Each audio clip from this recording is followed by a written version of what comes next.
I never thought a quiet neighborhood meeting would turn into something like this. It all started one sunny morning when I looked out my kitchen window and saw a tow truck parked right outside my driveway. At first, I thought maybe they were helping someone who had car trouble, but when I saw my son's old blue sedan being hooked up, I knew something was wrong. I rushed outside, my heart pounding harder than it had in years. I shouted for the driver to stop, but he didn't even look up. He just kept tightening the chains, humming like it was any other day. That old car had been sitting there for a few days. Yes, but it wasn't abandoned. My son had been visiting from college. He'd parked it neatly, right in front of our house. Nothing illegal about that. I felt anger rising in my chest.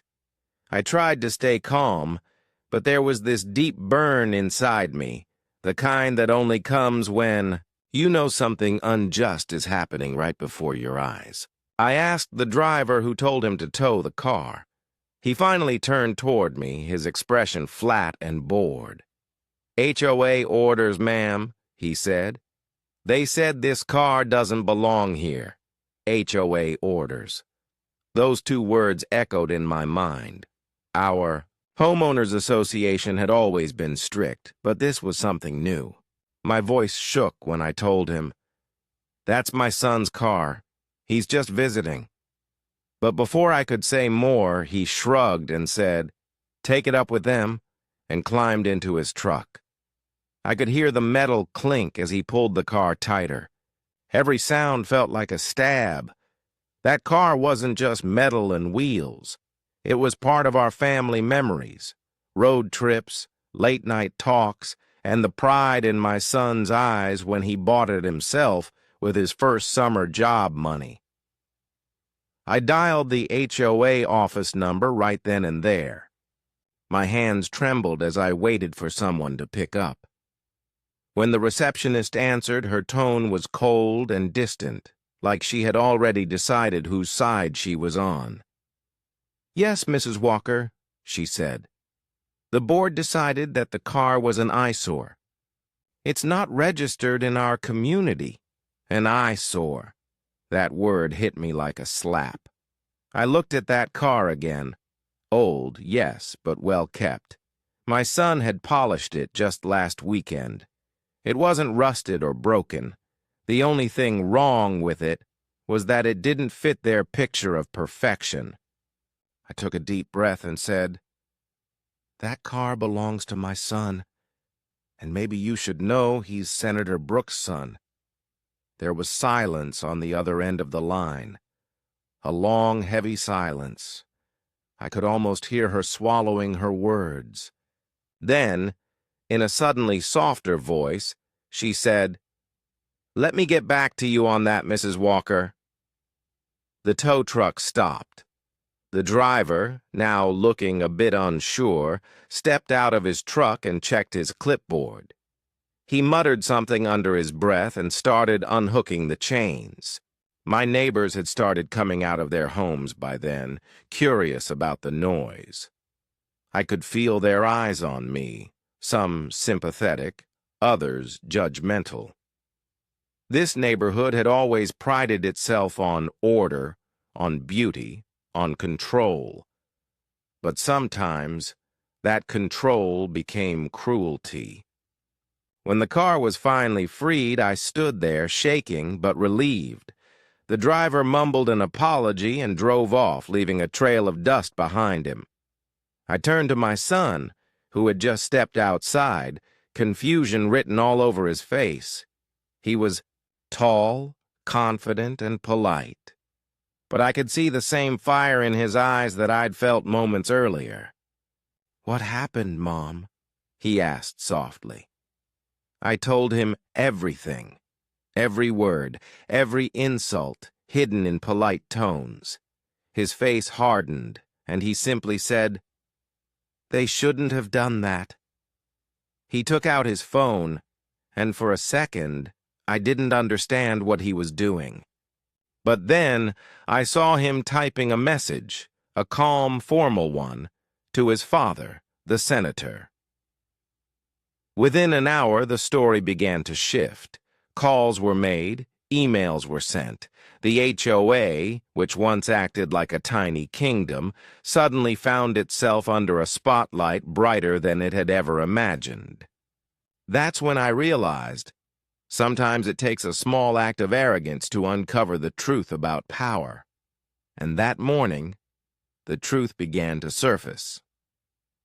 That afternoon, the air in our quiet neighborhood felt heavier than usual. People passed by my house slower than before, pretending not to stare but still watching. I could see the whispers starting. Everyone knew something had happened, but they didn't know how quickly this small act of pride by the HOA would turn into something much bigger. My son sat in the living room, silent for a while, just looking out the window at his car. I could tell he was trying to stay calm. He wasn't the type to lose his temper, but his eyes were sharp, and I knew his mind was already moving. Finally, he turned to me and said, "Mom, this isn't about the car anymore. It's about respect." Those words hit me deeply. I nodded because I understood. This wasn't just a mistake. It was arrogance. The HOA had crossed a line, not just by trying to tow a car, but by thinking they had the right to humiliate people they saw as beneath their rules. Later that evening, my husband came home. Senator Brooks. He walked in with his usual calm, but I could sense the storm beneath his steady expression. I told him everything from start to finish, not missing a single word. He listened quietly, hands folded, his jaw tightening as I spoke. When I finished, he took a slow breath and said, "So they tried to tow my son's car without notice? Without reason?" "Yes," I said softly. "They called it an eyesore." He leaned back in his chair, silent for a moment. Then he gave a small, tired smile. Not one of humor, but of disbelief. "You know, power has a strange way of showing itself," he said. "Even the smallest taste of it can make people forget their humanity." That night, he sent a few emails. Not angry ones, but carefully worded messages asking for clarification from the HOA board. He copied the county's community affairs office and a local journalist he knew. He wasn't threatening anyone. Not yet. He just wanted the truth. The next morning, my phone rang earlier than usual. It was the HOA president, Mrs. Grant, a woman who always spoke like she was reading from a rule book. "Mrs. Walker," she said quickly, "I think there's been some sort of misunderstanding. We were simply enforcing community standards. We didn't realize—" I cut her off gently.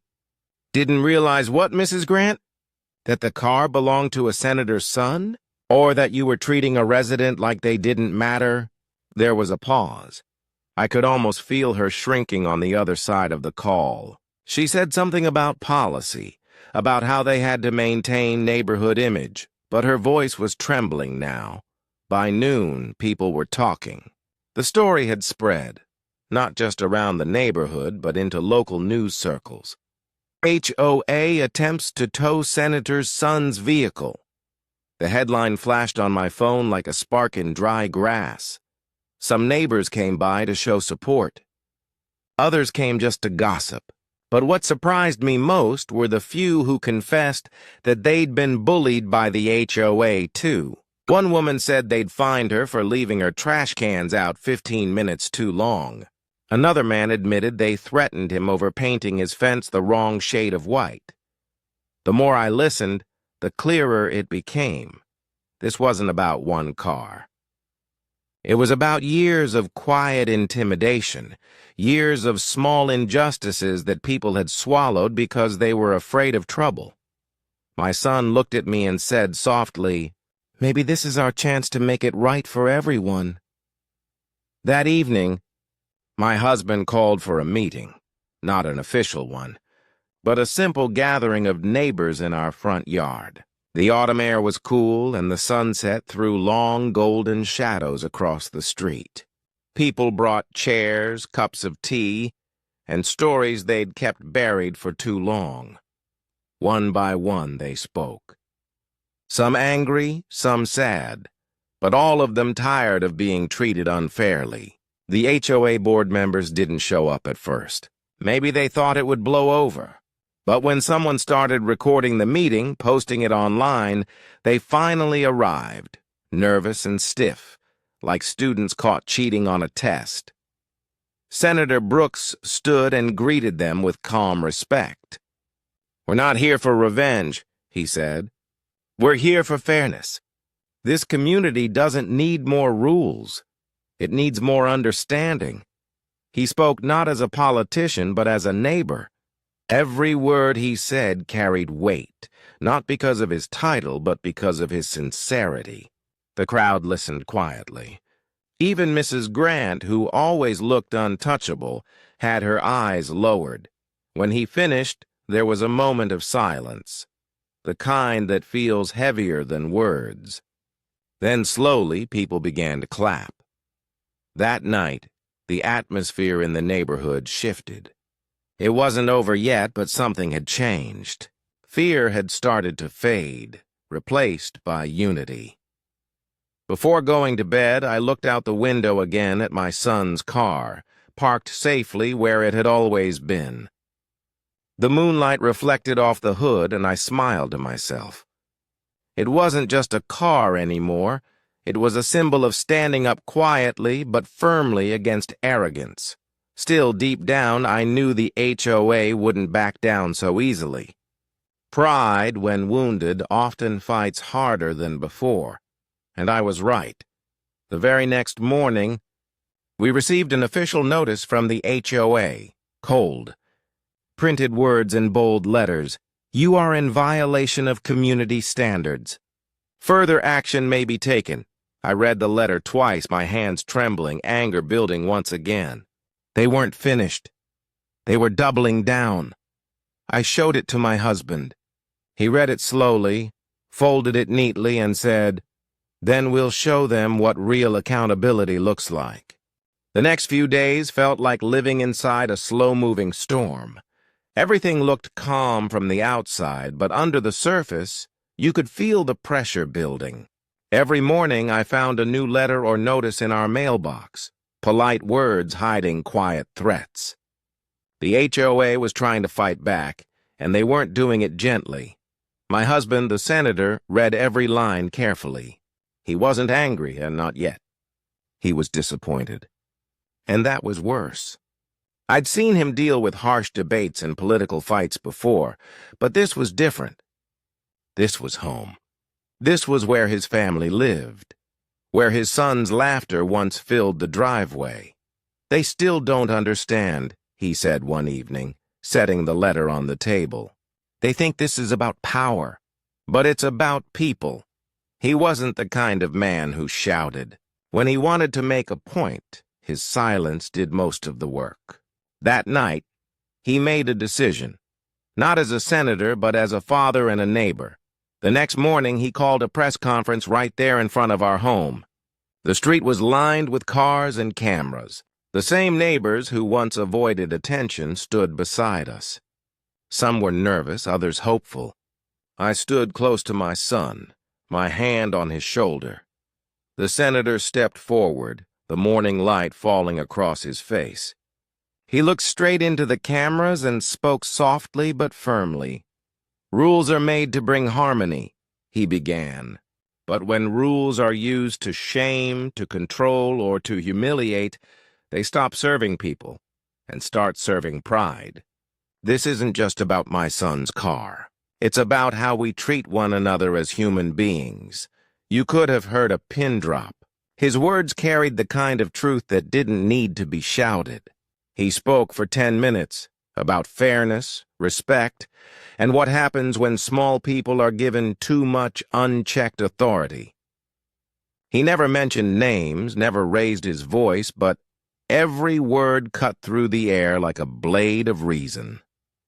By noon, the clip had gone viral. News stations replayed it across the state. People began sharing their own HOA horror stories online, stories of unfair fines, sudden rule changes, and disrespectful treatment. The internet had found its new conversation, and it wasn't in the HOA's favor. That evening, the same Mrs. Grant, the HOA president, came knocking on our door. For the first time, she didn't look confident. Her voice was softer now, and her smile didn't reach her eyes. "Mrs. Walker," she said carefully, "perhaps we can come to an understanding. This whole thing has gotten out of hand." I wanted to believe her, but I also knew how quickly people like her could change masks. I stepped aside and let her in, but my husband stayed standing. He listened as she spoke about misunderstandings, about how she didn't mean to cause trouble. But when she tried to shift the blame to the board, his calm broke for just a moment. "Mrs. Grant," he said, his voice steady but sharp, "leadership isn't about hiding behind others. You signed the order. You approved the action. Own it." For a moment she had no words. She looked down, then back up and said quietly, "I didn't know who your son was." He smiled sadly. "That's the problem," he said. "You should have cared even if you didn't." The room went silent. She left soon after, her pride bruised but her mind finally working. The next day, the HOA released an official apology, a carefully worded statement about misunderstanding and regret. But it was too late. People had seen behind the curtain. The community had changed forever. For the first time in years, our neighbors started talking freely. They began attending meetings, asking questions, challenging decisions. The same people who once felt small now found their voices. I watched it happen with quiet joy. It was like watching sunlight touch a frozen garden. Things started to thaw, but not everyone was happy about it. Some board members felt exposed. Rumors began to swirl that they planned to vote the senator's family out of the association entirely. One of them even hinted at a security concern, trying to make it sound like we didn't belong there anymore. That's when my son spoke up again. "Mom," he said one evening, "I think they're scared." "Not of us, but of change." He was right. Change terrifies people who live off control. A few nights later, the community held a special meeting in the local clubhouse. Everyone was invited, and nearly everyone came. You could feel the tension the moment you walked in. Some were whispering, others glaring. But there was also a quiet courage in the air, like people finally ready to speak the truth. Mrs. Grant stood at the podium, her papers shaking slightly in her hands. She started by explaining policy, trying to regain her authority. But the crowd wasn't buying it anymore. One elderly man stood up and said loudly, "We're tired of living in fear of fines and warnings. This isn't a prison. It's our neighborhood." Others clapped. A woman near the back shouted, "We want fairness, not favoritism." Mrs. Grant's voice wavered. She looked toward my husband, who was sitting quietly in the second row, his expression unreadable. Then she sighed and said something no one expected. "You're right," she said. "We've gone too far. We forgot why we started this HOA in the first place, to build community, not to destroy it." It wasn't an easy thing for her to admit, but it was honest. For the first time, I saw sincerity in her eyes. The room went still, then applause broke out slowly, not out of excitement, but relief. That night, as we walked home, my husband placed a gentle hand on my shoulder and said, "It's never about winning, you know. It's about waking people up." I looked at him, smiling softly. "And sometimes," I said, "it takes losing your calm to find your peace." We laughed quietly under the streetlights. My son walked beside us, his car safely parked in front of the house again. Quiet, humble, but standing like a symbol of everything we'd just been through. The news would fade. People would move on, but something important had changed inside this little corner of the world. People had found courage again. And as I closed the curtains that night, I realized something even deeper. Sometimes the smallest battles reveal the biggest truths about who we are. A week passed after that meeting, and for the first time in years, our neighborhood felt different. The air seemed lighter. People smiled when they walked by. The silence that once carried tension now carried peace. My son's car still sat in front of the house, shining under the morning sun. It wasn't just a vehicle anymore, it was a reminder. A reminder that sometimes standing your ground isn't about anger. It's about dignity. One morning, while I was tending to the small rose garden in front of the porch, Mrs. Grant walked up again. She looked tired but humble. Her usual polished look was gone. She carried a small basket of cookies and smiled faintly. "I thought I'd stop by," she said softly. "To say thank you. I was surprised." "Thank you?" I asked. She nodded. "For standing up. For reminding me that people matter more than policies. I lost sight of that somewhere along the way." Her voice trembled slightly. There was no pride this time, only honesty. I accepted the basket and smiled back. "It takes courage to admit that," I said. "And you did." She nodded again, her eyes glistening. "The board's changing," she added. "We're reviewing every rule. No more unfair fines. No more hidden votes. We'll do better." I could tell she meant it. Sometimes change doesn't come through shouting. It comes through one honest conversation after the storm. After she left, I went inside and found my husband sitting on the porch, reading the morning paper. The headline on the second page read, "Local HOA apologizes after controversy sparks reform." He smiled when he saw me looking. "Looks like peace made the news," he said with a chuckle. I laughed quietly.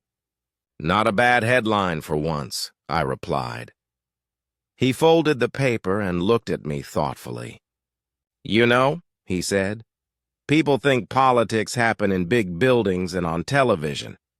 But the real politics of life happen right here, in our neighborhoods, in how we treat each other." I nodded. And maybe that's the kind that matters most. As the day went on, neighbors began stopping by, not to gossip, but to talk. Real talk. Some brought coffee, others just shared memories. I listened to stories of regret, forgiveness, and simple kindness. It was beautiful, really, how one conflict had brought so many people closer together. A man named Harold, who lived down the street, told me something that stayed with me. He said, "You don't realize how lonely a community can become when everyone's afraid of each other. But now, maybe we'll start living like neighbors again." Those words warmed my heart. A few days later, the HOA held its first open meeting under the new leadership. This time, it wasn't about punishment or policy. It was about people sharing ideas, planting flowers along the main road, organizing a charity drive, helping elderly residents with yard work. It felt like hope had finally come home. My son attended too, sitting quietly at the back. People came up to him, shaking his hand, thanking him for not letting that moment pass in silence. He smiled humbly, saying, "I just wanted fairness. That's all." After the meeting, as we walked back home, he looked around and said softly, "You know, Mom, I used to think adults had everything figured out. But now I see everyone's just trying to do their best, even when they make mistakes." I smiled at him, proud of the man he was becoming. "That's true," I said. "And the best kind of people are the ones who learn from those mistakes." He nodded, and for a moment there was peace. That deep kind of peace you feel when the storm has passed, and the air smells clean again.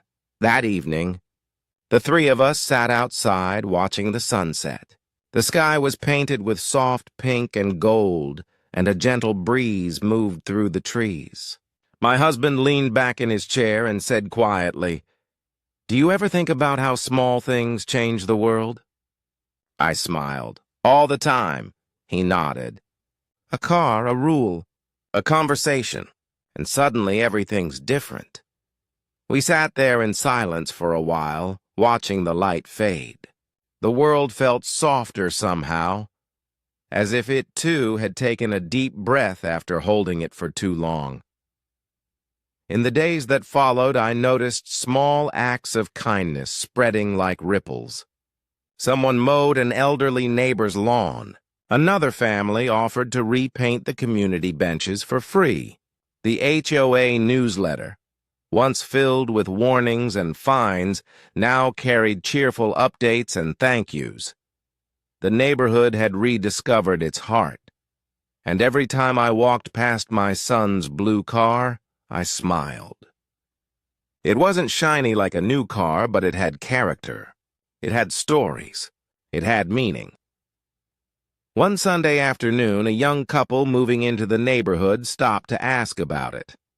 The woman pointed and said, "That's a beautiful car. Must have a story behind it." I laughed softly. "Oh, it does," I said. "It's the reason this neighborhood found its kindness again." They smiled, not fully understanding, but I didn't need to explain everything. Some stories are meant to live quietly in the background, reminders of lessons learned. That night, as I closed my eyes, I thought about everything that had happened. The anger, the embarrassment, the fear, and finally, the peace. I realized that life often gives us battles not to break us, but to reveal who we are beneath all the noise. Sometimes it takes losing your comfort to find your courage. Sometimes it takes a wrong to wake up what's right. And most of all, it takes one act of standing firm to remind a whole world what respect truly means. The car stayed. The HOA changed. The community healed. And we all walked a little taller, a little wiser. Because in the end, this wasn't just a story about a car. It was a story about people learning how to see each other again. If you believe kindness and fairness still matter, share this story.